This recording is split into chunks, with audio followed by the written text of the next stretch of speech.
கீழ்ப்படிதலை கற்றுக்கொண்டு, கீழ்ப்படிதலை எங்க கற்றுக்கொள்றார்னா, அவர் பாடுகளுக்கு தன்னை ஒப்பு கொடுப்பதன் மூலமாய் அவர் கீழ்ப்படிந்திருக்கிறார் என்பதை அவர் நிரூபிக்கிறார். ஆனா வேதம் சொல்லுகிறது எல்லாமே அதுதான். பாடுகளுக்குள்ளே கடந்து போ, வடாந்திரத்துக்குள்ளே கடந்து போ, நான் உன் கூட இருக்கிறேன். மரண இருளின் பள்ளத்தாக்கிலே கடந்து போ, நான் உன் கூட இருக்கிறேன். ஆனா இன்னைக்கு அந்தி கிறிஸ்து வர நம்ம எல்லாம் மோட்சத்துக்கு போயிடலாம். எனக்கு அதுதான் புரிய மாட்டேங்குதுங்க. ஏன்னா தேவனுடைய பிரின்சிபல் வரும்போது அந்த இடத்துல திடீர்னு ஒரு மாற்று கருத்து.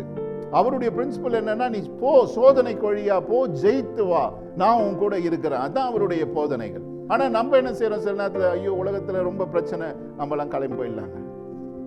அப்போ யாருங்க வெற்றி? அவன் வெற்றியா, நீங்க நம்ம வெற்றியா? தேவன் நம்மோடு கூட இருப்பாருங்க, என்ன ரீதியா இருந்தாலும், மரணமானாலும். ஏன்னா இயேசு கிறிஸ்து என்ன பண்ணாராம், அவருடைய கீழ்ப்படிதல் நிமித்தம் எங்க கீழ்ப்படுகிறார்னா, பாடுகளுக்கு தன்னை ஒப்பு கொடுக்கிறார்.